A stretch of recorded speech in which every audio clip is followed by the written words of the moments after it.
The marriage certificate still lies preserved within the Louisiana State Archives, its paper yellowed and fragile with age, bearing the names of Jeremiah Aldrich and Celeste, her identity marked coldly as property beneath his signature.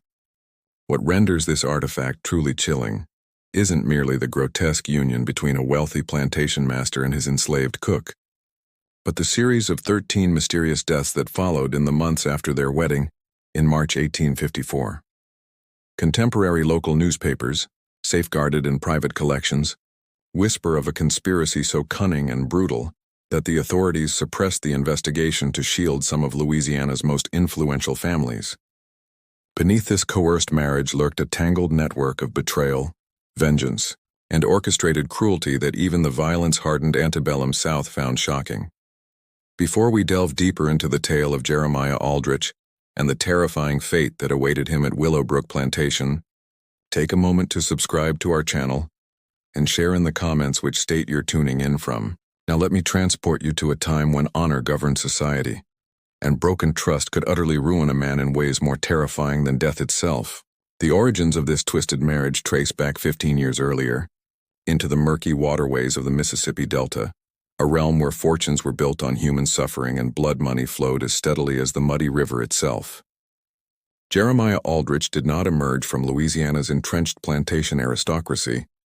Born to a failed tobacco farmer in Kentucky, he arrived in New Orleans in 1839, driven by burning ambition and an unscrupulous willingness to pursue enterprises too disreputable for the established Creole. Although the slave trade remained legal, the old Creole families preferred to uphold the facade that their riches stemmed solely from sugar and cotton, not from the buying and selling of human lives. In the sweltering heat of the summer of 1840, Aldrich forged a partnership with Marcus Devo and Samuel Rochelle, two men whose desperation equaled his own ruthless ambition. Devo, the youngest son of a failing sugar dynasty, sought funds to rescue his family's estate from creditors. Rochelle, a former ship captain ruined by yellow fever and financial disaster, possessed critical knowledge of illegal slave routes connecting Cuba and the Caribbean islands. Together, the trio created the Delta Trading Company, operating from a remote warehouse on New Orleans' outskirts, where the law's grasp was tenuous and prying questions scarce. Their enterprise soon proved astoundingly lucrative.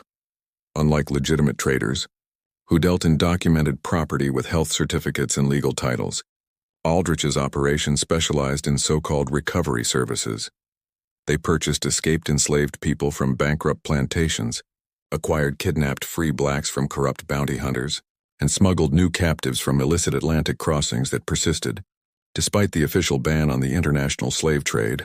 With minimal expenses and utter disregard for the health or humanity of those they trafficked, profits soared. For 3 years, their business thrived in the shadows of polite society. Profits were funneled into legitimate ventures, buying them both wealth and respectability. Devo rescued and expanded his family's sugar empire.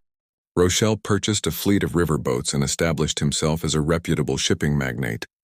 And Aldrich acquired Willowbrook Plantation, a moderately sized but profitable cotton estate upriver, complete with a stately colonial mansion symbolizing his rise among Louisiana's planter elite. But prosperity bred recklessness, and recklessness drew the eye of powerful men. In the spring of 1843, alarming rumors reached them. Federal marshals were investigating illegal slave trading along the Gulf Coast. Someone had been probing their affairs, reviewing shipping manifests, interrogating witnesses, even interviewing formerly enslaved individuals who had gained their freedom. The three convened urgently in Aldrich's grand study, surrounded by books he couldn't read and portraits of ancestors that weren't his. The tension was suffocating as they faced the crumbling of their empire built on human misery. Devo, jittery and anxious, urged immediate dissolution of their partnership and the destruction of records. Rochelle, pragmatic from his years at sea, proposed moving assets offshore and waiting out the investigation. Aldrich, however, had already conceived a far darker solution. He resolved to murder his partners, eliminate all threats, and seize their collective fortune while ensuring suspicion did not fall on him. His plan was chillingly calculated: kill both men and stage the crime to appear as a deadly quarrel between them over money. In June 1843, on a humid night, Aldrich lured his partners to their warehouse under the guise of discussing exit strategies. The location, deserted after sunset and slated for demolition, was chosen with precision. Armed with a concealed pistol and a razor-edge skinning knife, he intended to shoot Devo first, then provoke a staged knife fight with Rochelle, killing him and claiming self-defense. He even arranged false witnesses, dock workers paid to swear they had seen Devo and Rochelle arguing about missing funds. When Devo and Rochelle arrived, Aldrich awaited them at their usual table, whiskey and ledgers neatly laid out. The meeting began innocuously, with Devo detailing legal threats and Rochelle outlining financial maneuvers in Havana. But Aldrich guided the talk toward their hidden cash reserves, pressing for details. Rochelle, seasoned and sharp, sensed danger. The evasive eyes, the nervous hand hovering over his coat pocket, the strained tone. Suggesting they reconvene with lawyers, he inadvertently signaled Aldrich that time was running out. Violence erupted in an instant. Aldrich drew his pistol and shot Devo squarely in the chest. The gunshot thundered through the empty building, and Devo fell back, crimson blooming across his shirt. Rochelle, though stunned, retaliated fiercely. He overturned the table and lunged with a shattered whiskey bottle, slashing Aldrich's face and leaving a scar that would mark him forever. What followed was a brutal, prolonged struggle. They crashed through crates, scattered records, and smeared blood across the floor as they battled for control of Aldrich's knife. Rochelle's age ultimately betrayed him. At 53, he couldn't match Aldrich's strength. Aldrich drove the blade into Rochelle's stomach, twisting upward toward his heart. Even as he lay dying, Rochelle gasped a final curse that would echo in Aldrich's mind. "My son knows everything. He'll come for you. When he's old enough, he'll make you pay." At that moment, Aldrich dismissed it as the delirium of a dying man. Unbeknownst to him, Marcus Devo's younger brother, Fipey, had secretly chronicled their illegal dealings, and Rochelle's 17-year-old son, Henri, possessed intimate knowledge of their entire criminal network. For the next 4 hours, Aldrich meticulously staged the scene. He positioned Devo's corpse to suggest he'd been shot while reaching for a weapon, placed Rochelle nearby clutching a bloodied knife, and arranged defensive wounds to imply a deadly quarrel between the two victims, all to mask his betrayal beneath a fabricated tragedy. He deliberately scattered bundles of cash across the warehouse floor to imply a heated argument over money, damaged the office safe to make it look like a botched robbery, and even sliced his own hands and arms to lend authenticity to his fabricated tale of being an unfortunate mediator caught in a deadly dispute. The hired witnesses played their roles flawlessly, swearing to authorities that they had seen Devo and Rochelle quarreling earlier that day about missing partnership funds. A bribed dock worker claimed he had overheard shouting, gunfire, and the sounds of a fierce struggle coming from the warehouse at the approximate time of the killings.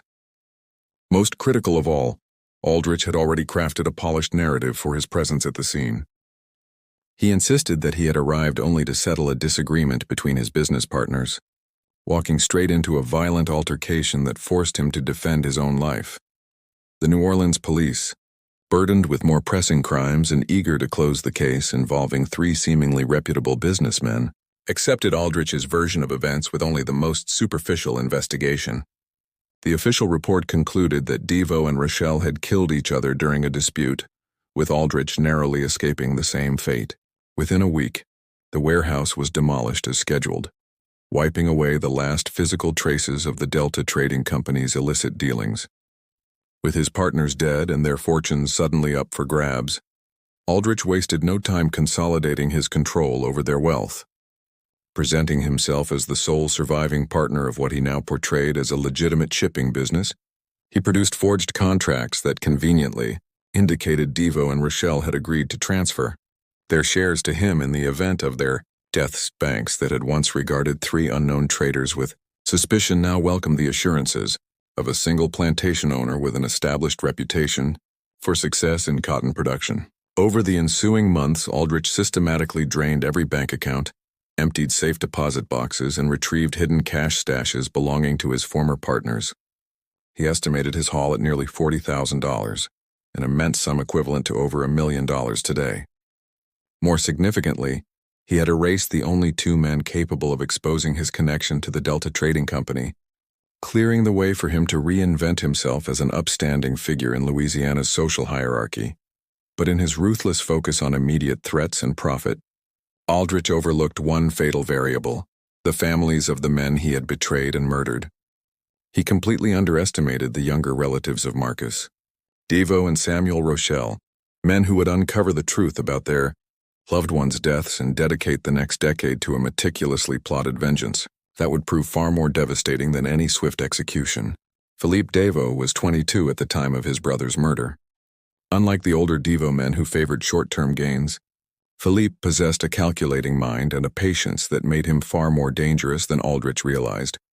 As Marcus's closest confidant and informal business manager, Philippe had maintained exhaustive records of every transaction, including encrypted ledgers detailing their illegal slave purchases, shipping manifests from banned Caribbean routes, and incriminating correspondence with corrupt officials. More than that, Philippe had harbored deep suspicions about Aldrich long before the murders. The Kentuckians' enthusiasm for the most brutal aspects of their trade had struck him as excessive, even among traffickers. Months before the killings, he had begun quietly investigating Aldrich's background, uncovering contradictions in his personal history and suspicious financial patterns that pointed to hidden motives. When news of Marcus's death reached him, his reaction wasn't grief, it was an icy strategic fury. The official story was riddled with flaws that anyone familiar with the three partners could see through. Marcus, while desperate for funds, was cautious by nature and would never have initiated a violent confrontation. Rochelle, despite his rough seafaring past, was known for settling disputes through measured negotiation, not bloodshed. Most damning of all, Aldrich's testimony included financial details Philippe knew had already changed weeks earlier, exposing his lies. Within days of Marcus's burial, Philippe launched his own private investigation. He tapped into his late brother's business network, questioning dock workers, scouring shipping logs, and bribing police officers for access to evidence. His findings were conclusive. The crime scene had been staged with precision, witnesses had been bought, and crucial pieces of evidence had either been intentionally ignored or destroyed. He also learned that Aldrich had started claiming his partner's financial assets within mere hours of their deaths, a clear indication of premeditation. Meanwhile, Henri Rochelle embarked on a parallel inquiry from a different vantage point. At 24, he possessed not only his father's maritime connections but also formal training in law and business, making him particularly adept at following the money trail. Having worked within New Orleans' banking and shipping industries, Henri had cultivated valuable relationships with clerks and officials who could provide information that Philippe's more confrontational methods might miss. His investigation unveiled the full extent of Aldrich's theft. By analyzing bank ledgers, shipping documents, and property records, Henri traced how Aldrich systematically seized every financial asset belonging to the Delta Trading Company. He calculated the stolen fortune to exceed $60,000 in cash, property, and investments, wealth built on years of human suffering. But Henri's most dangerous quality was his strategic insight into Louisiana's financial and legal systems. Unlike Philippe, who sought direct proof of murder, Henri recognized that the most effective form of justice would be to turn Aldrich's own greed into a weapon against him. Rather than rely on a corrupt court system, he began crafting a methodical plan to erode Aldrich's financial empire from within. The two men met for the first time in the fall of 1844 at a discreet French Quarter restaurant, where Philippe presented his evidence to Henri in hopes of coordinating their efforts. Neither anticipated how seamlessly their different skills would align, or how entirely their mutual quest for justice would dominate their lives for the next decade.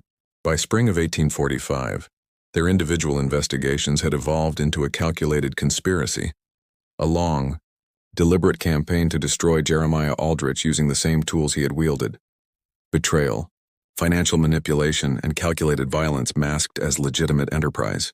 Unlike Aldrich's impulsive brutality, their strategy would be slow, disciplined, and utterly ruinous. The first stage of their scheme involved infiltrating Aldrich's personal and professional circles. Philippe leveraged his family's remaining social connections to frequent the same gentlemen's clubs, political gatherings, and high society events where Aldrich was cementing his reputation as a respectable planter.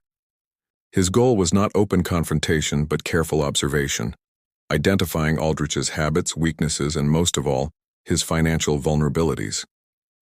Gifted with charm and intelligence, Philippe subtly positioned himself within Aldrich's orbit as a casual acquaintance, trustworthy enough to drink with but unthreatening enough to avoid suspicion. Meanwhile, Henri exploited his banking connections to trace every strand of Aldrich's financial network, preparing to dismantle it piece by piece. He uncovered that the plantation owner's supposed fortune rested upon a fragile structure of speculative ventures, overextended loans, and enterprises that brought in swift gains but created immense future obligations. The most critical revelation was Aldrich's growing addiction to gambling. He had developed a habit of wagering enormous sums on high-stakes poker games and horse races, losses he covered through increasingly reckless borrowing against the anticipated profits of future harvests. This weakness provided Philippe and Henri with the ideal opening for their scheme. By 1848, Henri had secured a position at the First National Bank of New Orleans, the very bank that held the principal mortgage on Willowbrook Plantation. From this influential role, he was able to discreetly adjust Aldrich's credit terms, introducing slightly higher interest rates on loan renewals, restructuring payment deadlines to create cash shortages during key planting seasons, and slowly maneuvering Aldrich toward a state of financial vulnerability that could be exploited with precision. At the same time, Philippe embedded himself within New Orleans' underground gambling circles, forging ties with notorious operators who ran elite games where fortunes shifted hands in a single evening. Through carefully targeted bribes and strategic promises of future rewards, he arranged for Aldrich to receive invitations to increasingly extravagant games where the stakes rose steadily, and the other players, secretly allied with Philippe, ensured Aldrich lost staggering sums beyond his means. Their revenge strategy was remarkable for its patience and subtlety. Instead of rushing toward a violent confrontation, they worked deliberately to undermine the very financial pillars supporting Aldrich's status and confidence. Every maturing loan increased his anxiety, each gambling defeat deepened his dependence on borrowed funds, and every failed attempt to generate quick profits through risky schemes pushed him closer to the brink of complete collapse. By 1851, their efforts had begun to take visible effect. Aldrich's debts ballooned to nearly $30,000, with interest payments alone devouring most of Willowbrook Plantation's annual revenue. To cover mounting gambling losses, he was forced to sell sections of his land, fueling whispers among Louisiana's planter class that his estate was teetering on the edge of financial disaster. His demeanor began to deteriorate under the weight of unrelenting pressure.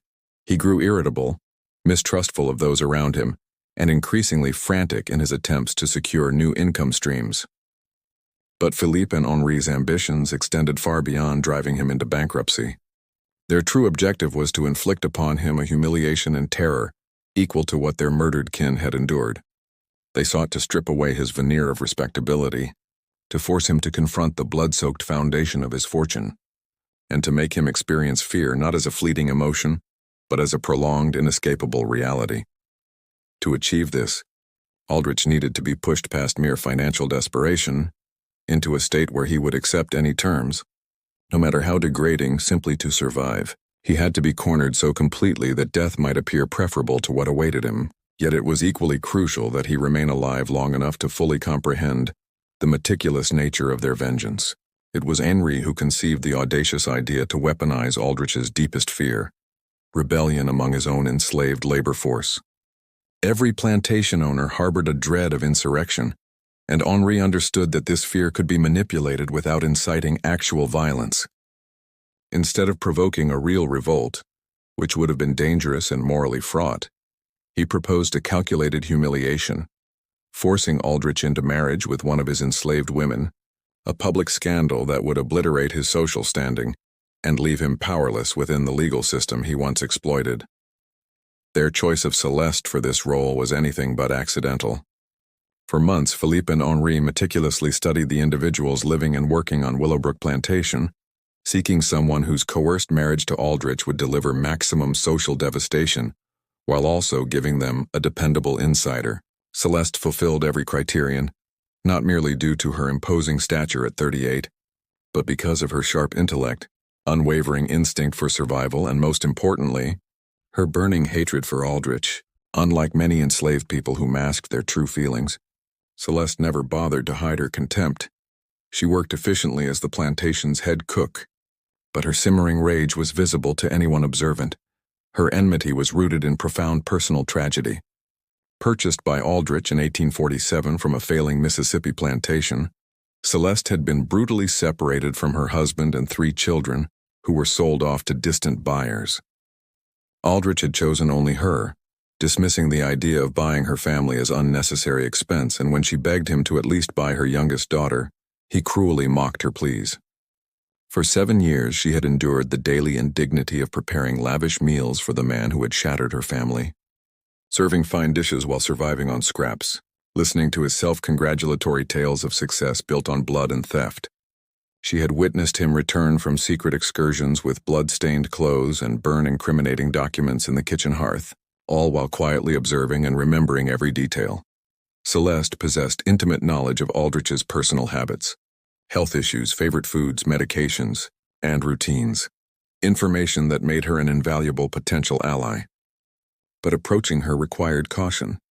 Direct contact was too dangerous legally and socially, so Philippe and Henri employed intermediaries, free people of color who legitimately traveled between urban markets and rural estates, to establish a covert line of communication.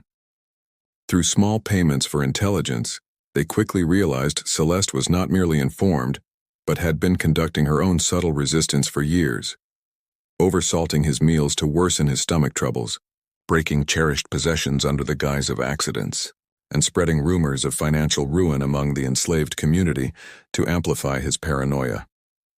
When Philippe and Henri finally revealed their identities and their intentions, Celeste responded with fierce clarity. She vowed to aid them in dismantling the man who had murdered their kin and devastated her life, on one condition: her freedom and safe passage to Canada to search for her children. They agreed without hesitation, recognizing her not as a mere instrument but as a co-conspirator whose motivations aligned perfectly with their own. Over months of deliberate planning, they finalized their strategy. Aldrich would be forced into destitution through orchestrated gambling losses and strategic loan recalls, then presented with a grim ultimatum: marry Celeste legally or face immediate death at the hands of his creditors. This coerced union would not only annihilate his reputation but also give Philippe and Henri legal leverage over his estate through his wife, and place Celeste in the ideal position to slowly poison him, ensuring his demise mirrored the suffering he had inflicted on others. The critical final piece was timing. They needed his downfall to coincide with a moment of isolation, when he would have no political allies or legal protections to turn to. That moment arrived in early 1854, when Henri discovered Aldrich intended to enter a high-stakes gambling tournament in New Orleans, his last desperate gamble to save Willowbrook Plantation from foreclosure. It would be the ideal moment to tighten the noose when Aldrich's desperation would drive him to accept any offer, no matter how humiliating, if it promised even a flicker of hope for survival. The gambling house where Jeremiah Aldrich's downfall awaited stood in a repurposed warehouse by the New Orleans docks, a haunt for the city's most reckless and dangerous men, those willing to wager everything on a card's turn or a dice's roll. On that February night in 1854, the air was unusually heavy and damp, with thick fog drifting from the Mississippi River, wrapping the streets in a gray haze that blurred reality and muffled every sound. Aldrich stepped inside carrying a worn leather satchel containing $8,000, virtually all his remaining assets, scraped together through the sale of slaves, equipment, and personal belongings from Willowbrook Plantation. This was his final frantic attempt to win enough to appease his creditors and rescue his estate from foreclosure. What he couldn't know was that Philippe Deveau and Henri Rochelle had been patiently engineering this night for months, ensuring that every other gambler at the high-stakes table was part of a coordinated effort to drain him of his last dollar. The game was 5-card stud poker, with initial stakes of $500 per hand that quickly soared as the night wore on. At first, Aldrich experienced modest success, winning a few small pots that revived his fragile confidence and convinced him that fortune was finally turning in his favor. But as the bets rose and liquor flowed more freely, his judgment deteriorated. Recklessness took over, driven by mounting desperation and the deceptive comfort of his early victories.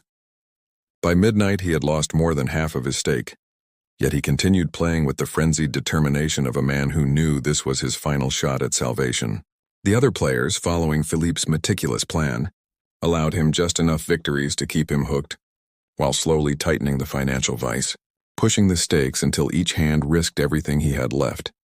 The final hand began shortly after 2 a.m., when the fog outside had grown so dense that the glow of gas lamps barely pierced the warehouse windows. Aldrich received what seemed to be a strong hand, a pair of kings showing with a chance for a full house if the hidden cards fell right.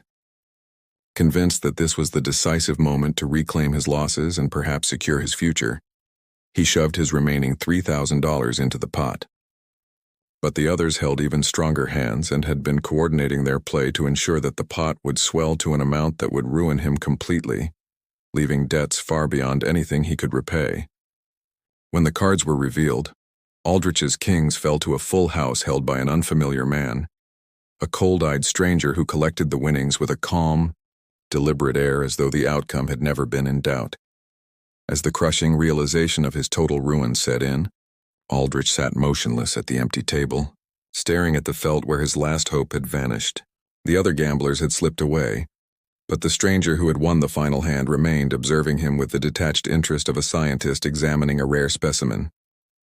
After several minutes of thick, oppressive silence, the stranger finally spoke, his voice carrying a subtle French lilt that Aldrich recognized but couldn't immediately place.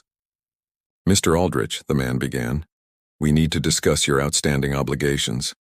The men who were just here aren't simple gamblers. They represent business interests that have shown you great patience, but patience, like luck, eventually expires." At that moment, Philippe Deveau emerged from the shadows by the entrance, his face lit by the flickering gaslight in a way that made his resemblance to his slain brother unmistakable.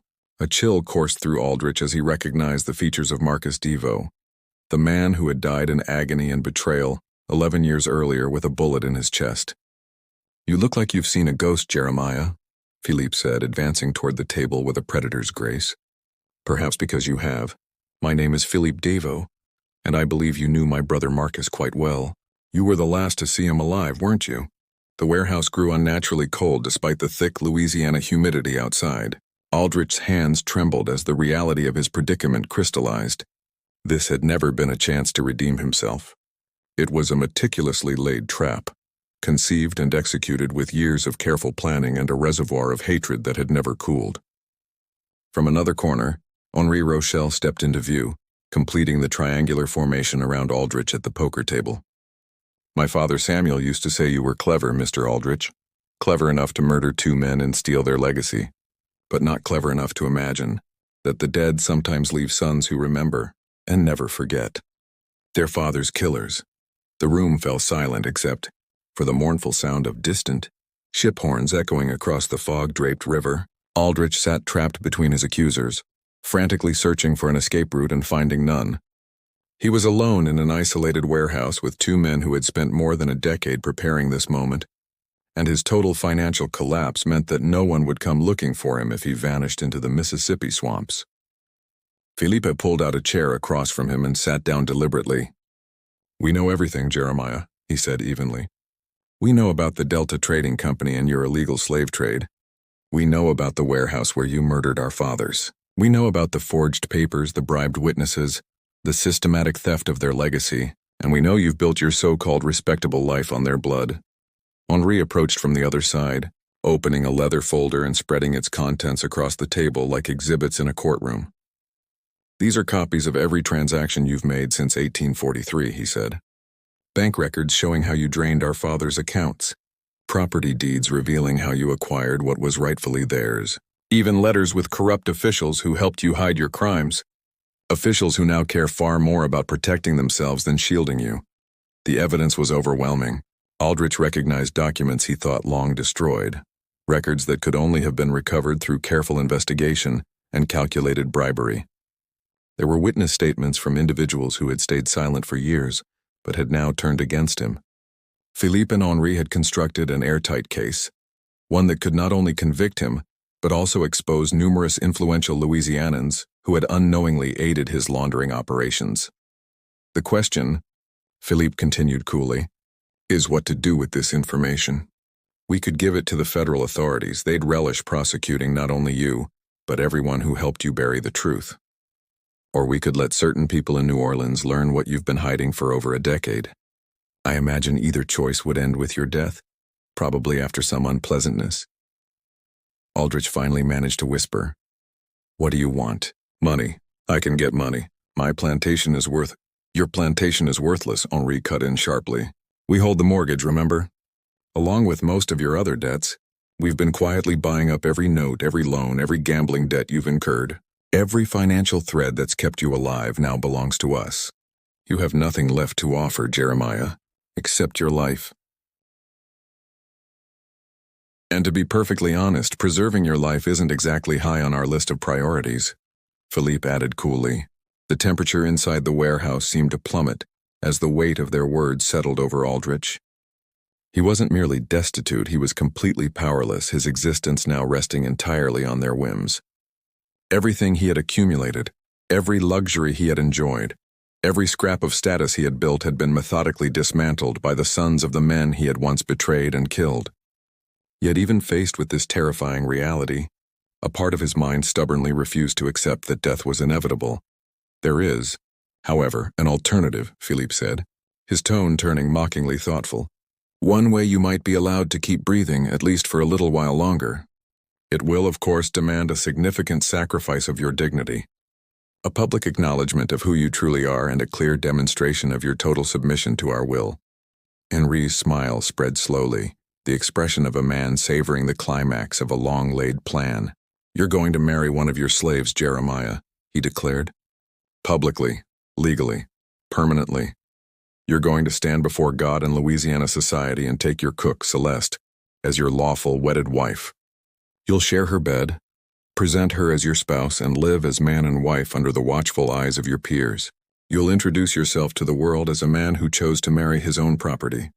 The proposal was so obscene, so utterly unimaginable within the rigid racial and social codes of antebellum Louisiana, that Aldrich's mind momentarily froze.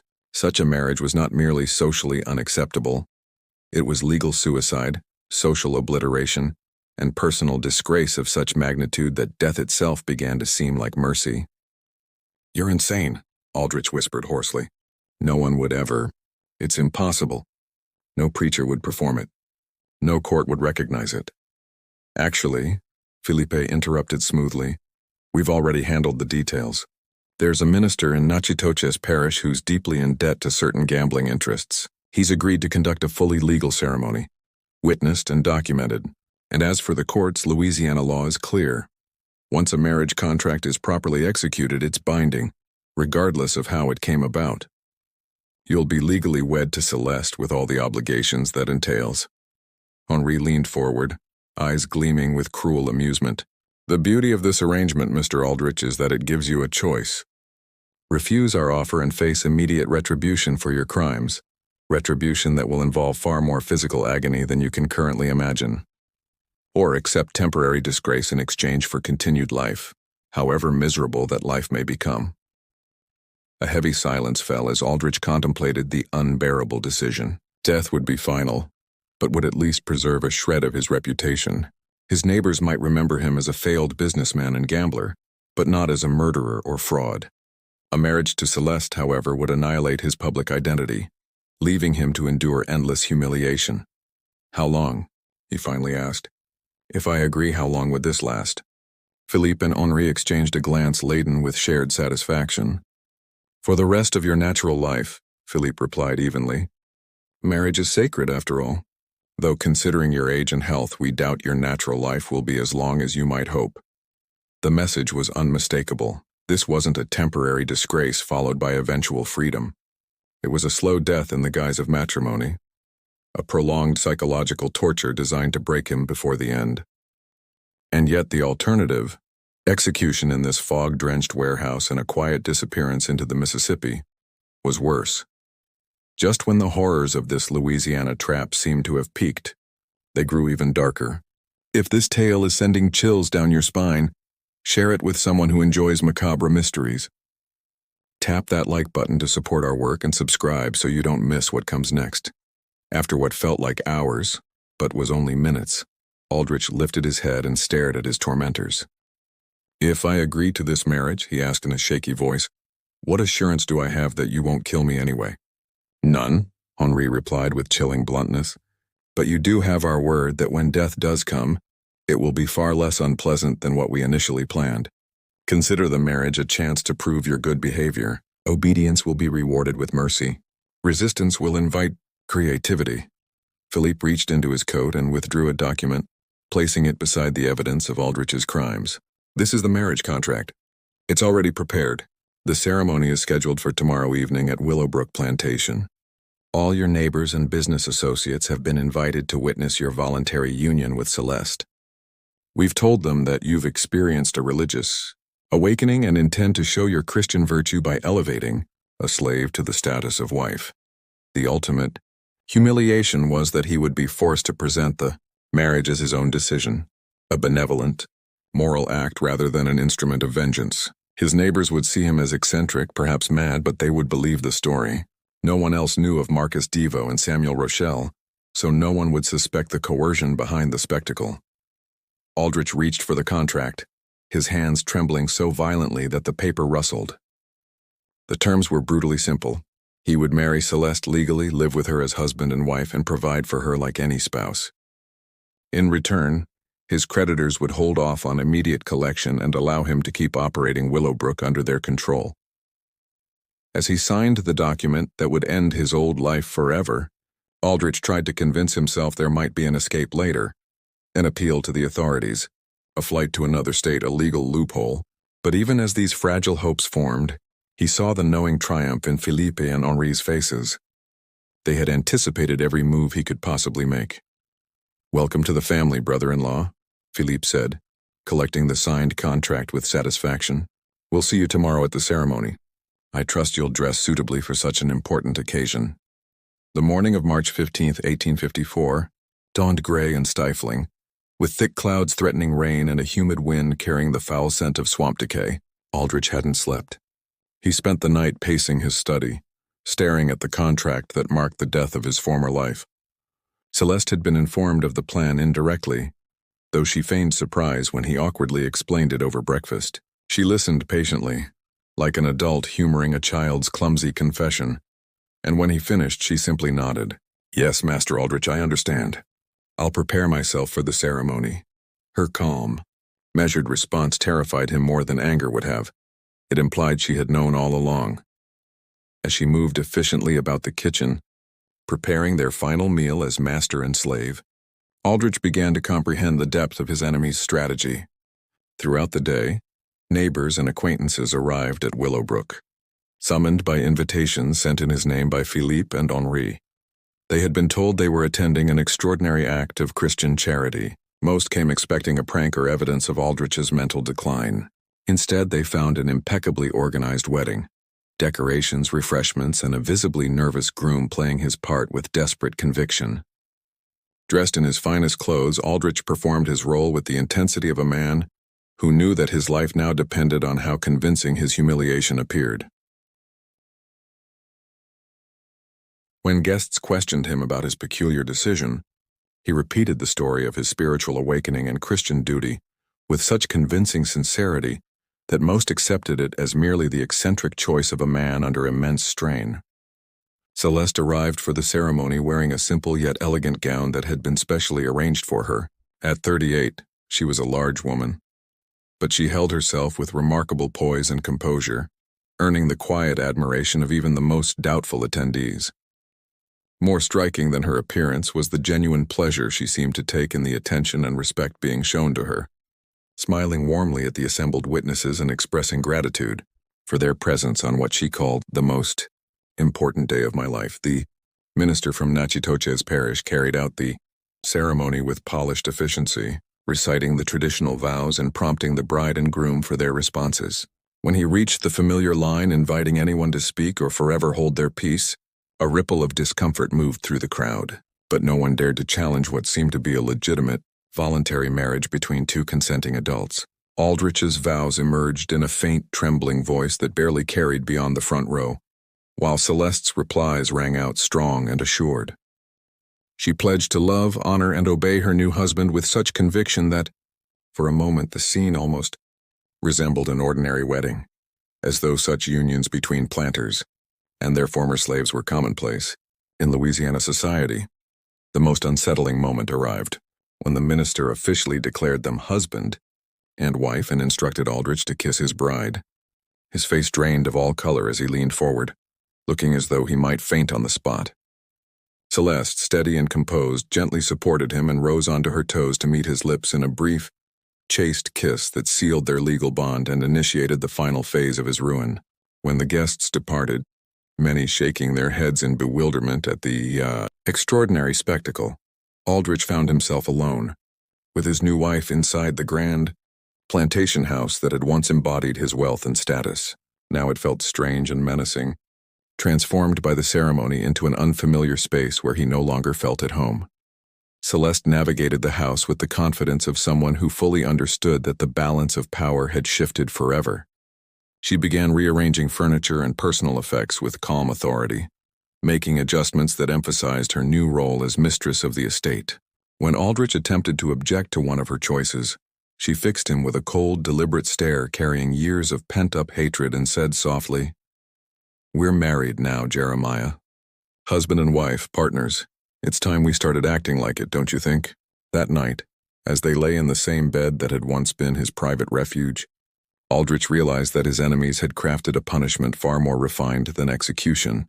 They had ensnared him in a relentless, daily reminder of his impotence, forcing him to share his life with someone who knew exactly what he had done and precisely what he deserved.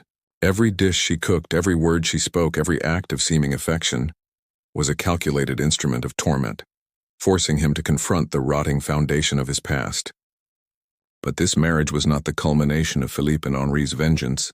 It was merely the opening act of a carefully orchestrated downfall.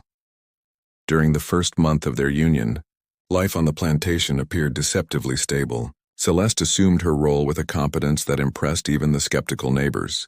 She managed the staff with firm discipline, hosted the rare visitors who still came to Willowbrook, and maintained the polite social rituals that allowed Aldrich to cling to the appearance of respectability. From the outside, their marriage seemed to function as smoothly as any conventional union of the era. But within the household, Aldrich began noticing disturbing, incremental shifts in his daily life that filled him with growing dread. His morning coffee developed a faintly bitter edge he couldn't identify. Though prepared with the same beans and techniques as always, his evening meals left him feeling weak, nauseated, and unusually tired. Headaches and spells of dizziness grew more frequent, particularly when he spent extended time in Celeste's company.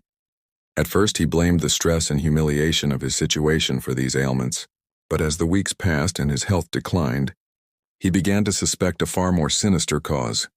His fears were confirmed after a consultation with Dr. Hamilton Warren, Willowbrook's longtime physician, who examined him following a collapse during a meeting with potential cotton buyers. The doctor's initial findings pointed to chronic poisoning, most likely due to a slow, steady exposure to arsenic or a similar metal-based toxin.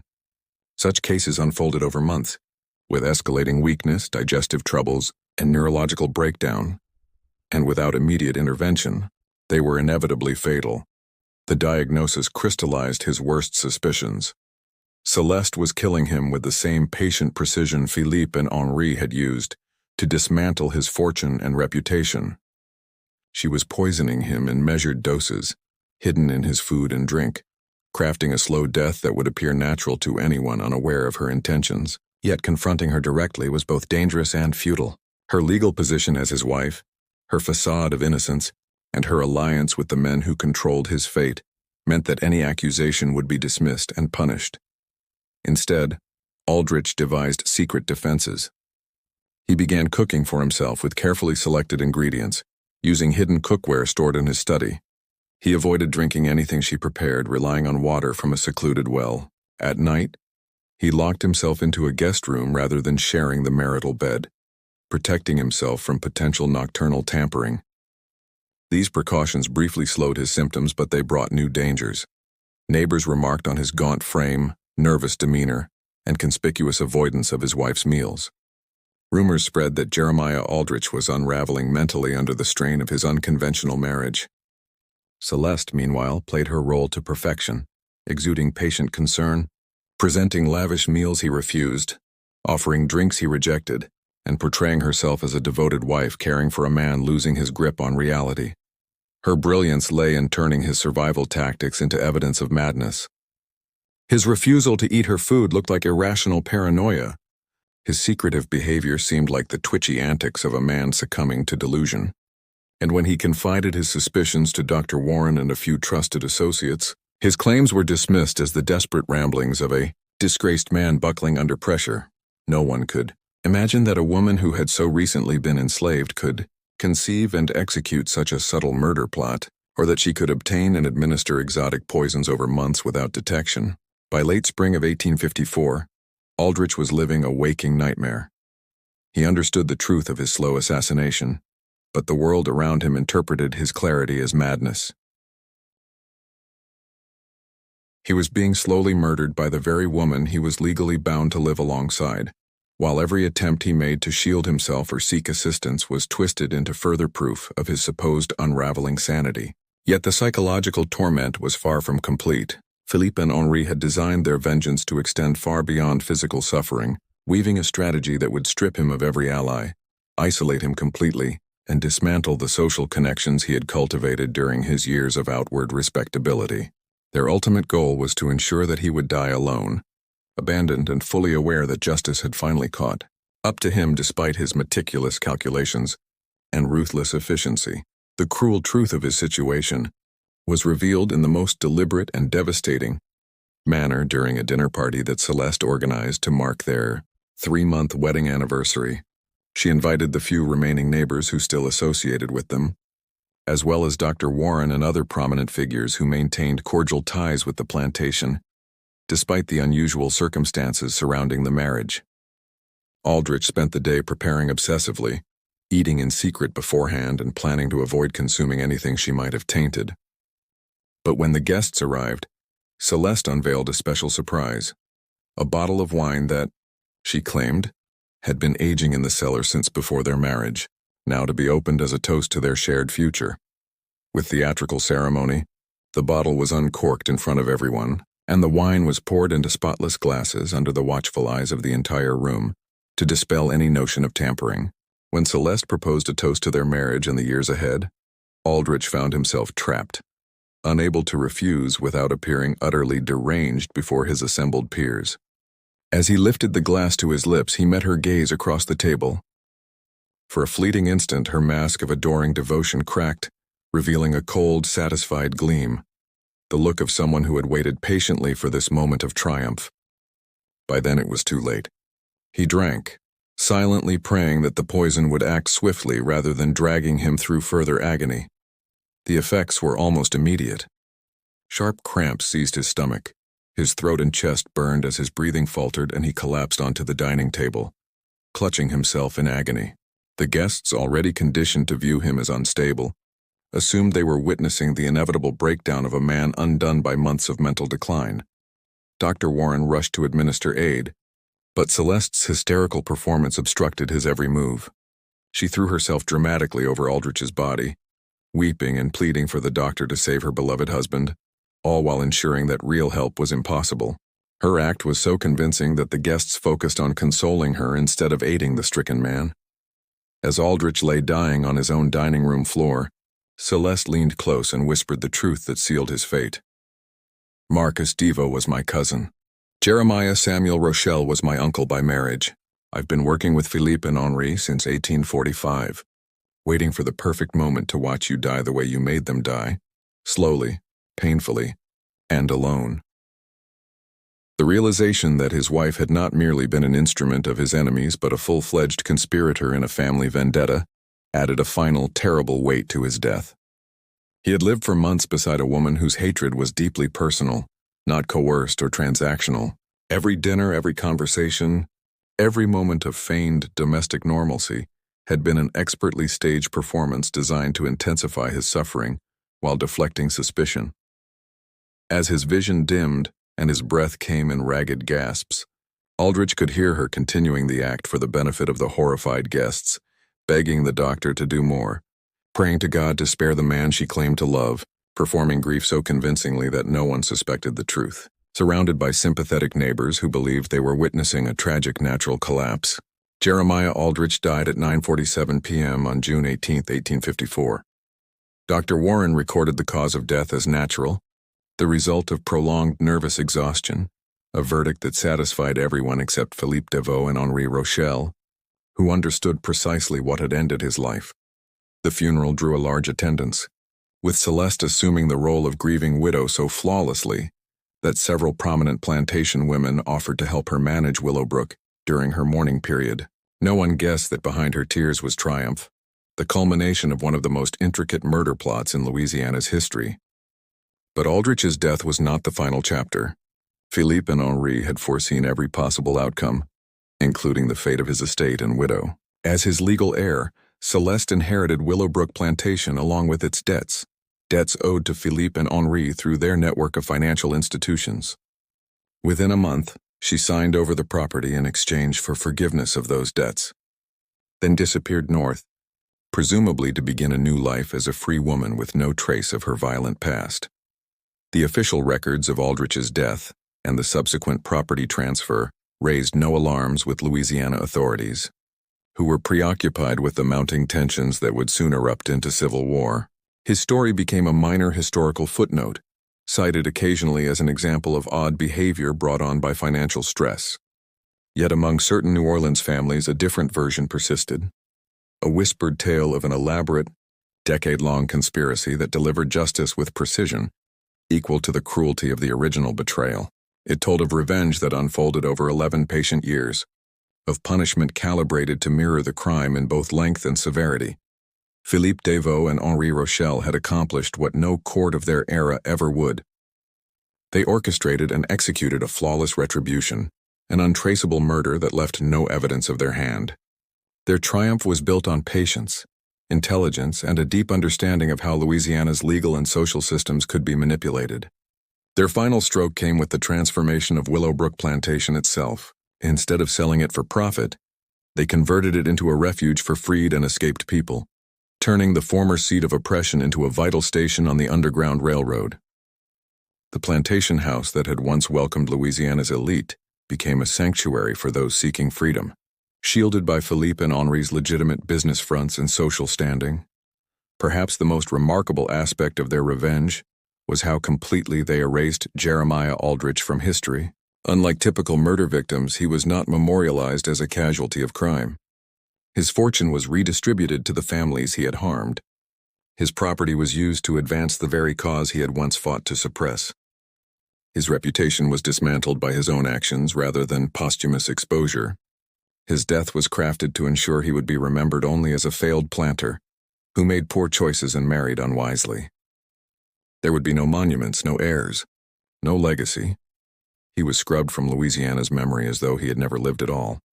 This tale demonstrates how justice can operate beyond the confines of formal institutions, especially in societies built to shield the powerful and exploit the vulnerable. What do you think of this story?